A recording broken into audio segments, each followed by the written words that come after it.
Why the duck are you wearing Skechers with a suit to work every day, Andrew? It's ducking comfy, damn. What is a really inappropriate question you have always wanted to ask? Thanks for coming to another storytime with your favorite storyteller, Andrew. You're going to love this one. While you're here, why not hit subscribe and the like button? It really helps with the algorithm. If you don't, I'll delete your Fortnite account. Anyways, let's get into the stories. How far away from the anus can poop be on your skin before cleaning it with just paper is no longer okay? If you could not describe it as part of your butt without making up an excuse as to why it is still your butt, don't just wipe. Does anyone else wait for the final pee after pooping to confirm it's all done, or is that just a thing I do? Yes. I call it sweet release after a particularly bad lengthy dump.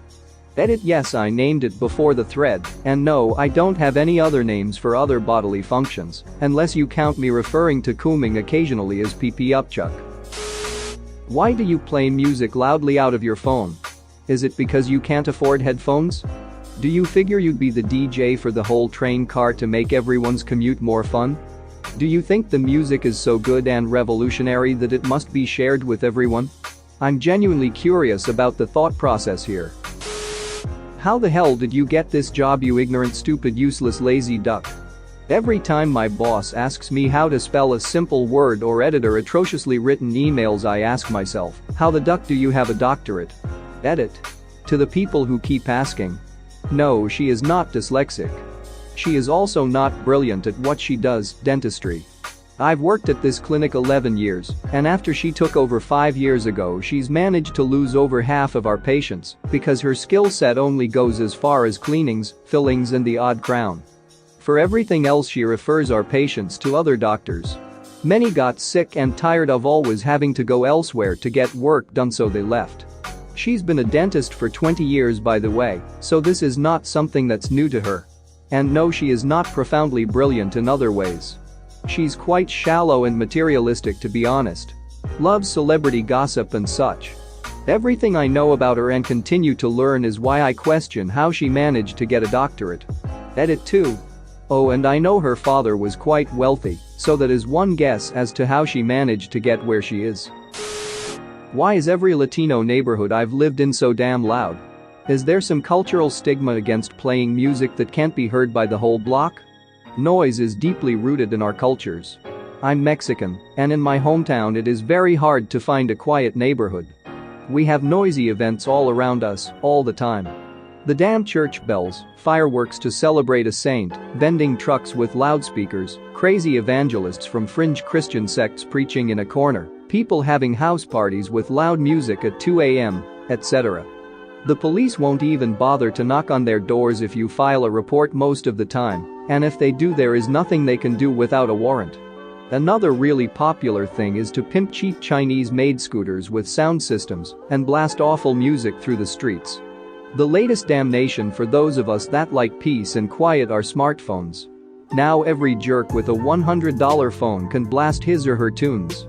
It's like they don't know of the existence of headphones. You see them walking in the street holding the phone in their hands, playing music through the loudspeaker. How badly does childbirth mess up your body? Is it ever to the point where a woman regrets having children, and/or does it ever go fully back to normal? What are the other things that happen that they don't tell you about? My body got so ridiculously ducked up after my kid. My abs are permanently ruined. My skin on my stomach will never go back to normal. I will always have saggy skin there until I can get surgery. My son was so large that I have deep stretch marks that run from my sternum to my hip bones. I had never had problems with depression or mental health until I gave birth, and now I'm just a walking basket case. I am on medication for it, and it is helping. When I gave birth, my vagina was cut to make room for my son, but he stopped breathing, and I had to get him out on only one more push, and I ripped all the way down. And I mean all the way down. I will never fully heal and will always have scar tissue. I wanted a baby for so long and tried for years to get him, and I am thankful, but sometimes I wish I could have enjoyed my previous body a little longer. Childbirth is no joke, that crap is hard. Did my dad ever shoot anyone in Vietnam? I asked him once when I was little and he said no, but what else was he gonna tell a little kid? I asked that question once on a road trip. He obliged to tell me his stories on the condition that was the one time he had to talk about them. That was the day I earned a robust fear of the capabilities of my quiet, reserved, and loving father. Edit for those who are asking. Dad was part of one of a couple of units tasked with the unenviable chore of trying to determine areas harboring or aiding the Viet Cong. Searching villages, searching farms, looking for information or supplies that would tell them the VC were being supplied there. Dad said they destroyed a lot of homes, a lot of farms, and a lot of lives. He mentioned to me that they knew what they were doing felt messed up, but they had orders to disrupt VC supply and movement any way possible. People suspected of being Viet Cong were often killed. He told me he justified it at the time as being in a kill or be killed environment. My dad left the military in 1975 and went on to be a school administrator. I like to think he dealt with what he experienced by trying to be a good person and make a positive contribution to the world since then. I know he was and still is a great dad. He's mostly retired now and has a nice house on Lake Cumberland with Mom. He definitely earned it. I wish I could get him to do an AMA on a couple parts of his life. He has some unique experiences to tell, but I'm not sure how to bridge that subject with him. So if I'm at a rap concert and everyone is screaming the lyrics to the song and I'm white, am I allowed to say the N-word if it's in the song? Black guy here. I don't use the N-word. Never said it out loud in my entire life, realized that about a year ago actually. I get slightly offended when non-black people say it. Less so nowadays. Personally, I wouldn't care if you said it in a concert, but I would advise you to not say it in a group of black strangers. You have to establish an understanding with a group of friends. As a white person, you have to go out of your way to not appear racist, which is unfair, but that's the world we live in. As a black man, I have to go out of my way to not appear like a scary criminal, just to be treated like a human being in a few cases, which isn't fair, but it's the world we live in. So basically, don't chance it around strangers. Establish an understanding with black friends. Alternatively, just try to let go of your desire to say it. It seems like every white person I know under the age of 50 has a strong urge to say it. Personally, if you say it in front of me, that just tells me you have no respect for me, so I'd stop associating with you. I believe you have every right to say it, and I, in turn, have the right to not like it, walk away, and then burn that bridge. Edit. I don't actually burn bridges, I'm afraid of fire. I'm not a Targaryen. Edit. While it doesn't offend me or hurt when a black person drops N-bombs, I tend to not have respect for that person.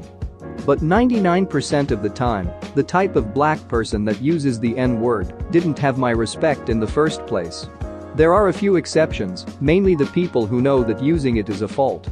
Some black people just can't help but say it.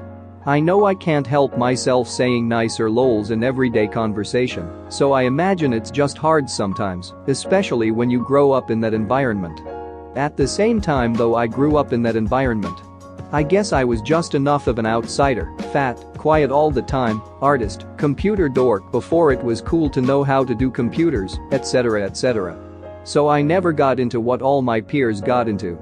Funnily enough, even though I went to mostly black schools, never more than like 20 whites out of hundreds of students, I ended up having only one black friend and two white friends. In our group of friends, the white guys love stuff like Kanye and Lil Wayne, while the black guys hate it. My black friend prefers soft rock and emo stuff and is currently in a hipster phase, which we remind him of constantly. And he keeps denying, and I'm into metal, but looking at me, you'd probably never know. It's like our stereotypes have flipped, but I guess it's now a stereotype that white people love that stuff now. Edit. The white people want to say the N-word thing is just a generalization. Obviously it's not all, but in my experience, a lot of them have some degree of a desire or rather, some fascination with the word. It's not a bad thing. In fact, not saying it but wanting to show good character, I think. I actually go out of my way to never ever say the CR word, even when I have to use it in the proper context, the only time I'd ever use it. And even knowing that white people just aren't gonna be offended by it, even if it were used as a racial slur. It just doesn't sound as deep like the N-word does to some black people. But I still can't say it.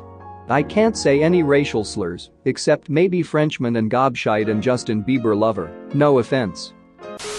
Thanks for watching. What did you think of the story time? Let me know in the comments below. If you liked the video, smash that like button and subscribe so you don't miss any more story times.